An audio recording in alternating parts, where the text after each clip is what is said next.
on. Don't get mad at me, because you started it. I know it. I want you to keep putting me down. The body of a sitcom legend lay frozen in a morgue for more than 4 months. His funeral was quiet, with only a few hundred locals in attendance. And the most shocking part, almost none of the cast of the Jeffersons, the very people who had once been his family on screen, showed up to say goodbye. Sherman Hemsley, immortalized as George Jefferson, the man who once had tens of millions of Americans laughing out loud, passed away in solitude, caught in a storm of legal battles and cruel rumors. Why did it happen this way? Had Hollywood turned its back on one of its brightest stars? Or was their absence hiding secrets, conflicts, and truths the public was never meant to hear? Born on February 1, 1938 in Philadelphia, Sherman Alexander Hemsley didn't grow up under the glow of stage lights or Hollywood fame. His childhood was simple, at times even harsh. His mother worked in a factory. His father was absent. After graduating high school, Sherman enlisted in the U.S. Air Force, serving 4 years before returning to work at the post office, a steady, uneventful job with no sign of an acting career ahead. Yet within that monotonous routine, he quietly nurtured a dream: the stage. After his shifts, Hemsley enrolled at the Academy of Dramatic Arts in Philadelphia. By day, he delivered mail. By night, he transformed into characters on the off-Broadway stage. A double life, one grounded in reality, the other in dreams. No one could have imagined that this skinny mailman with his high-pitched voice and distinctive strut would one day become a television icon across America. That chance came when Norman Lear, the sitcom king, spotted in Hemsley a strange, unique sense of humor. Lear cast him as George Jefferson in the groundbreaking series All in the Family, 1971. From his very first appearances, George Jefferson caught the audience's attention, strutting with swagger, spitting sharp-tongued comebacks, yet always carrying the wit and pride of a black man determined to claim his place in America. The unexpected success paved the way for a breakout moment. In 1975, CBS launched a spin-off, The Jeffersons. And just like that, Sherman Hemsley went from an unknown actor to the star of one of the longest-running sitcoms in U.S. history. Over 11 seasons, 1975, 1985, The Jeffersons aired 253 episodes, becoming a massive hit and elevating Hemsley to the level of a national treasure. George Jefferson. The character brought to life by Hemsley became a cultural symbol. A wealthy black businessman who moved from the working-class neighborhood to a luxury Manhattan high-rise, moving on up to the East Side. He was funny brash, always sparring with his wife Wheezy, throwing shade at Florence the maid, or clashing with interracial neighbors Tom and Helen Willis. Yet beneath that bluster was sharp social commentary. George Jefferson wasn't just comedy, he was satire, a reflection of racial tensions and a powerful voice for the black community on American television. Behind that loud, fiery character on screen, Sherman Hemsley in real life was the complete opposite. He lived reclusively, avoiding the spotlight, rarely showing up at Hollywood events. No flashy romances, no wild parties. After The Jeffersons ended in 1985, Hemsley kept working in sitcoms Amen Dinosaurs, but he never cared for red carpets. He chose a solitary life with Pet's jazz records and a collection of cassette tapes, a private existence that bordered on mysterious. To many colleagues, Hemsley seemed distant. He almost never gave interviews and turned down most cast reunions. He even skipped the televised Jeffersons reunion, leaving fans disappointed. It was as if he wanted George Jefferson to live only on screen while Sherman quietly slipped away from the noise. That contrast, the loud George Jefferson on TV and the silent Sherman Hemsley in life, foreshadowed the way he would leave this world. The legal drama, a body held hostage. On July 24, 2012, Sherman Hemsley passed away in El Paso, Texas at age 74. The cause was confirmed as lung cancer. In his final years, he lived quietly in a small home with longtime companion Flora Enchinton Bernal, someone many described as his manager partner, or even secret life companion. Just days after his death, a shocking document surfaced, a hastily written will, drafted only 6 weeks earlier. In it, Hemsley left his entire estate, estimated at about $50,000, to Flora. He called her simply and stunningly his beloved partner. For a sitcom legend, the modest fortune was surprising. But even more shocking was that the will made no mention of any blood relatives. When people thought the funeral would soon take place, a new figure suddenly appeared: Richard Thornton from Philadelphia. He claimed to be Hemsley's half-brother. Thornton filed a lawsuit demanding legal recognition as next of kin, insisting Sherman's remains be taken back to his hometown for burial. He argued that the will was untrustworthy, written when Sherman was gravely ill and vulnerable to manipulation. This plot twist threw everything into a legal whirlwind. The court ordered DNA tests to confirm whether Thornton was truly related. Until then, Sherman's body could not be buried. The image of a star who once made America roar with laughter, now lying cold in a morgue for months, shocked the public. Headlines blared Sherman Hemsley's body held hostage in funeral dispute. Flora Enchinton Bernal, the named heir in the will, expressed outrage. "I was with Sherman for years. This was his last wish. It's cruel for a stranger to appear now and destroy his peace." On the other side, Thornton claimed he was only trying to defend family honor. Their battle spilled beyond court papers onto the media, turning the funeral into a public legal spectacle. Meanwhile, fans were heartbroken as they watched the Jeffersons legend left in limbo. Many asked, why is Hollywood silent? Why aren't his co-stars speaking up? The truth lay in the legal battle itself. Without a ruling, no one dared hold or attend an official funeral.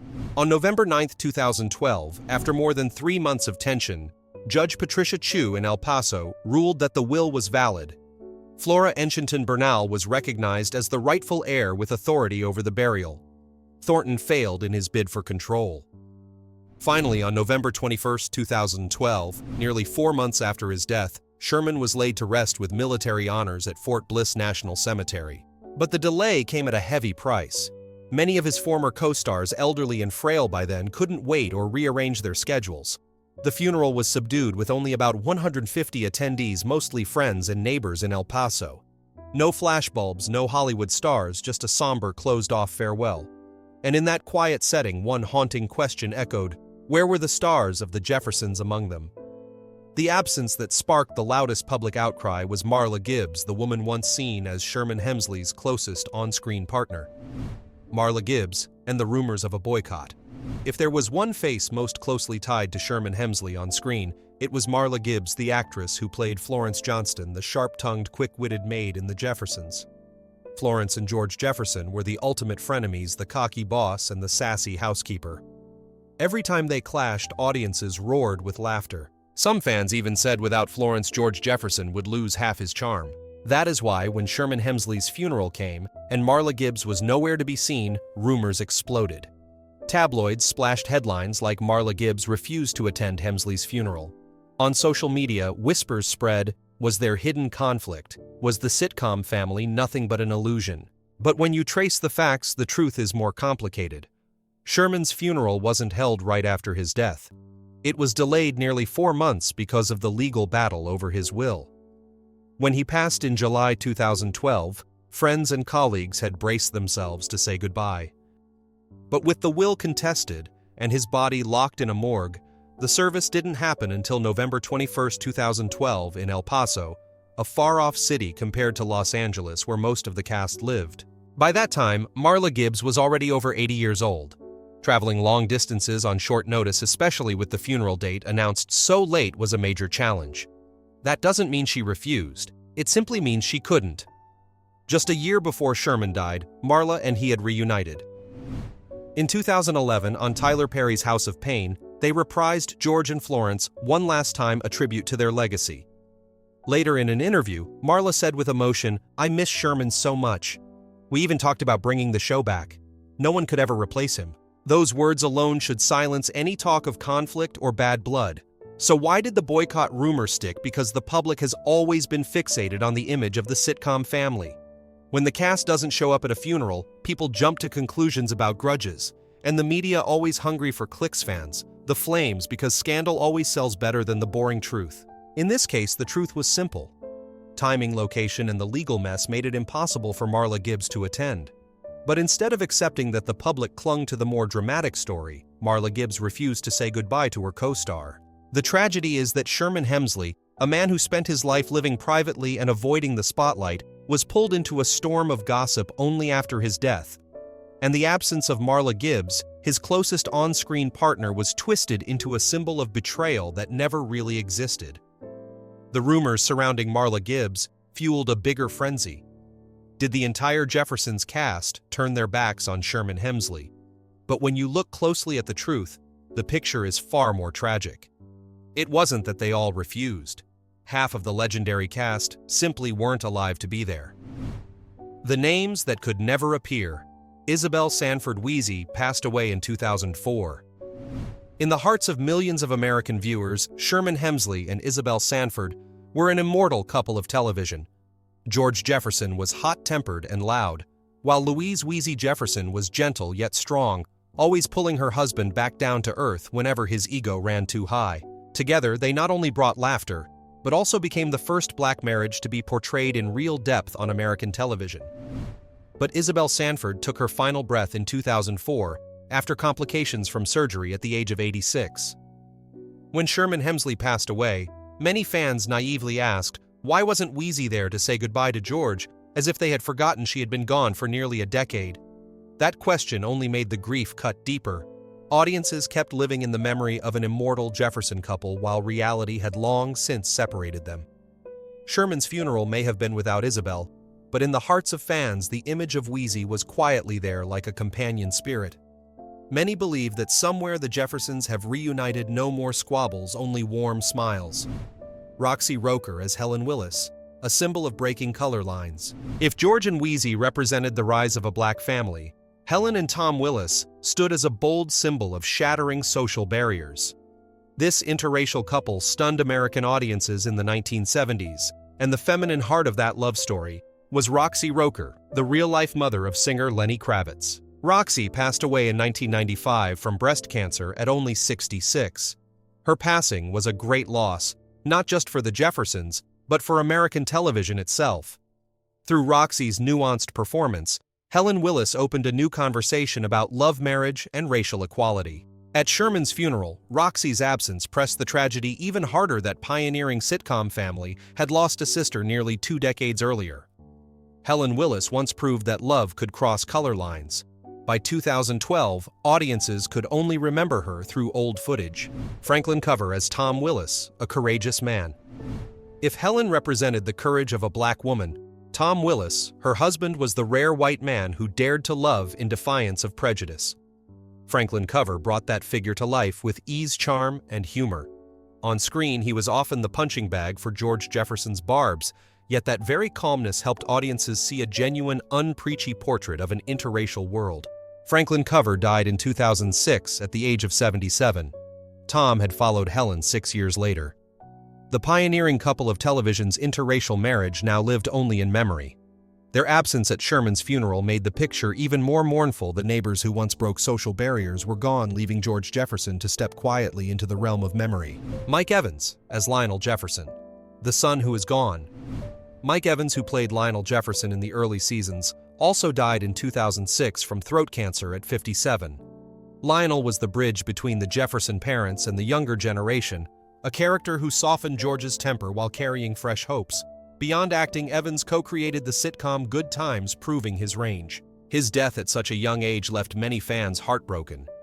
At Sherman's funeral, when no one saw Lionel, the pain felt doubled. The on-screen Jefferson family had lost its only son, leaving George Jefferson alone for his final farewell. A family long since broken. Put all these truths together, and the full tragedy comes into view.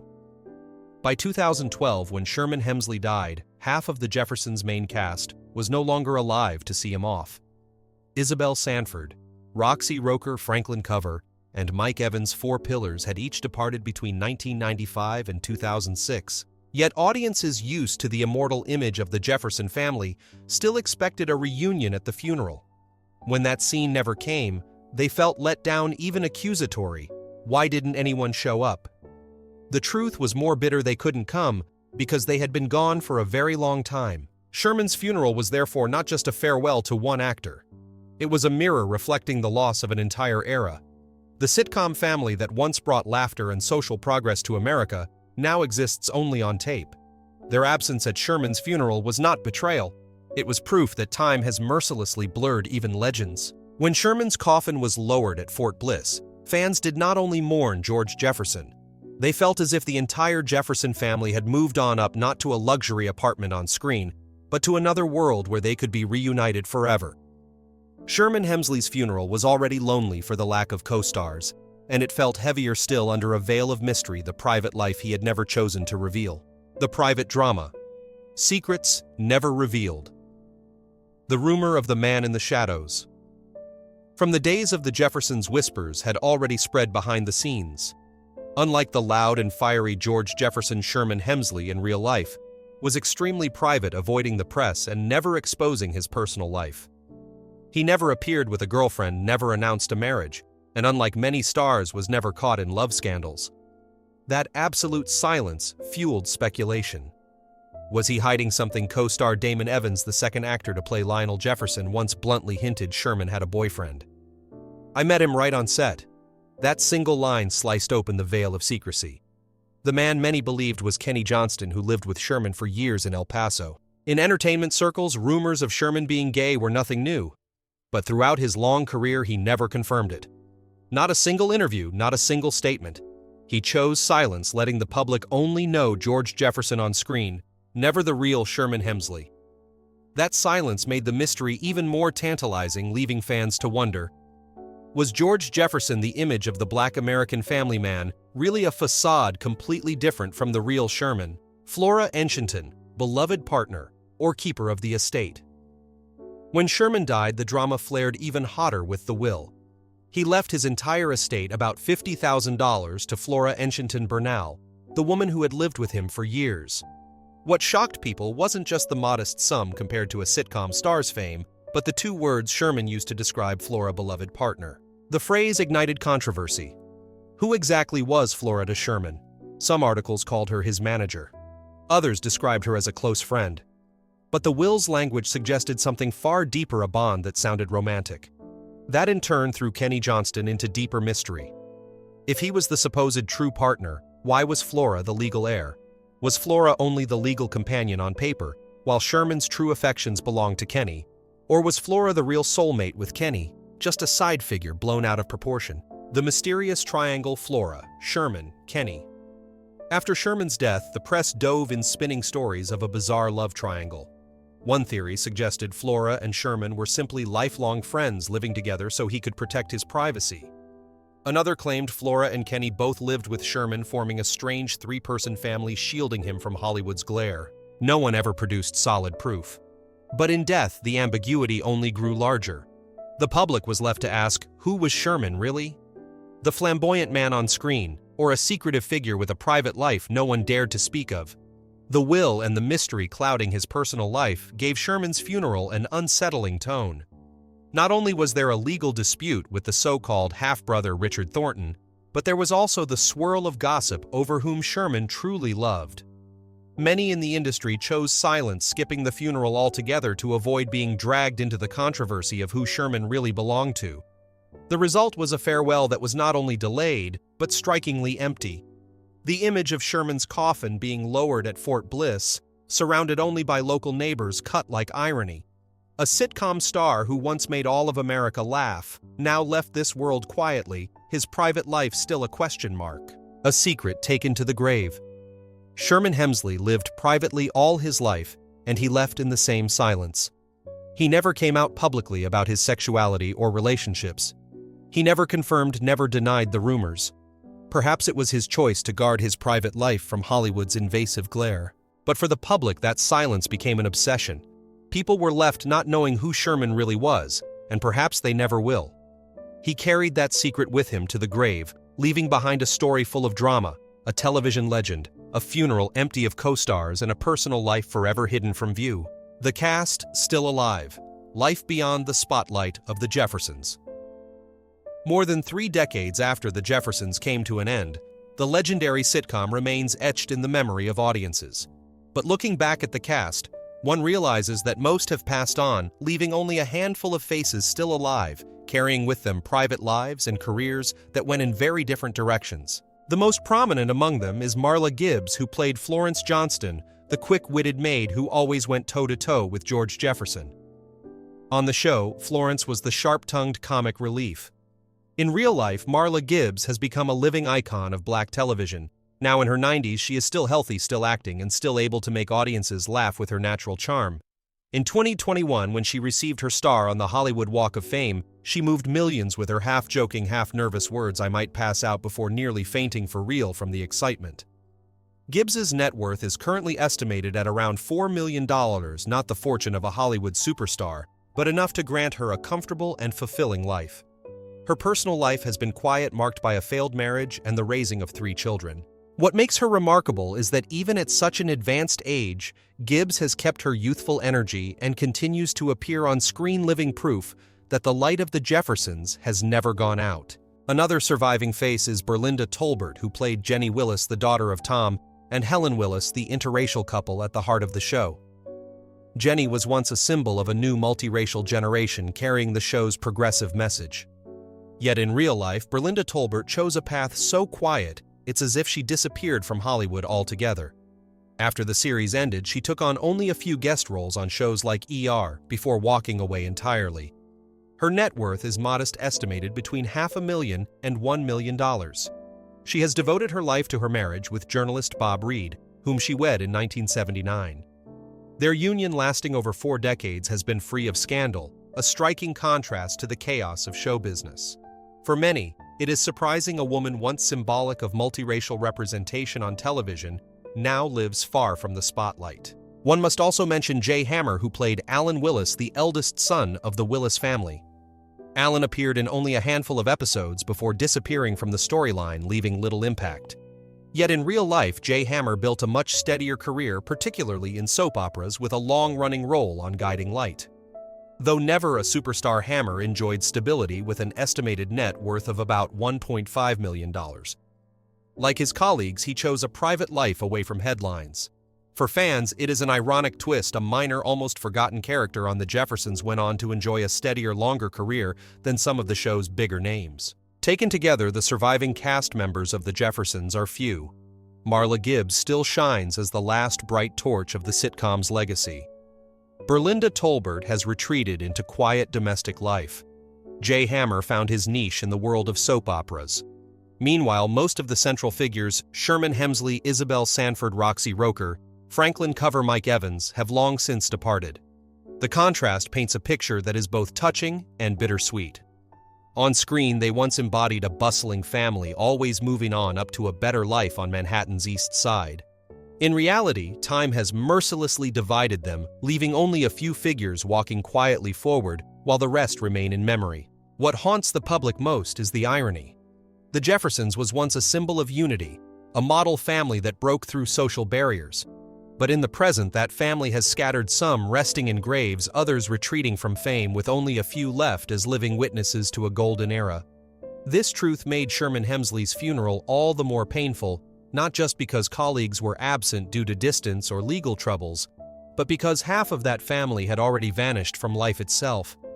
The impact of Sherman Hemsley, and a closing word. Though he left this world quietly, Sherman Hemsley left behind a legacy that time cannot erase. His portrayal of George Jefferson was never just about laughs. It was a reflection of America in the 1970s and 1980s, a brash, confident black man willing to spar with conservative whites, unafraid to assert his economic power and his voice in a time when racism still simmered beneath the surface. Sherman opened the door for countless black actors who came after him. Without George Jefferson, there might not have been Will Smith's role in The Fresh Prince of Bel-Air or Anthony Anderson in Blackish. He turned sharp wit and attitude into comedic weapons, making audiences laugh while also forcing them to think. That is why The Jeffersons became more than entertainment. It became a cultural milestone, a place where black television truly moved on up thanks to Sherman's character. But perhaps his greatest impact was the pride he gave millions of black viewers. They saw George Jefferson and recognized themselves imperfect, sometimes abrasive, but strong, unyielding, and never bowing down. That message transcended time, reminding people that representation on screen can itself be an act of resistance. Today, when people remember Sherman Hemsley, they recall not only the swagger and the laugh of George Jefferson, but also the artist who changed the game. Even if his funeral lacked the crowd of stars, even if his body was caught in legal disputes, even if his private life remains a mystery, none of it can dim the light he brought to American culture. Sherman Hemsley spent his life avoiding the spotlight, but the character he created will forever shine in memory. And perhaps that is the true legacy he wanted to leave: not wealth, not a grand funeral, but laughter, symbolism, and pride for a generation. On screen, Sherman once moved on up with the Jefferson family to a luxury Manhattan high-rise. In life, he has moved on up to another place, quiet, far from scandal. Yet his legacy remains echoing through every episode, every burst of laughter, and in the hearts of millions of fans across the world. Data, analysis, and commentary in this video are presented based on information available at the time of production.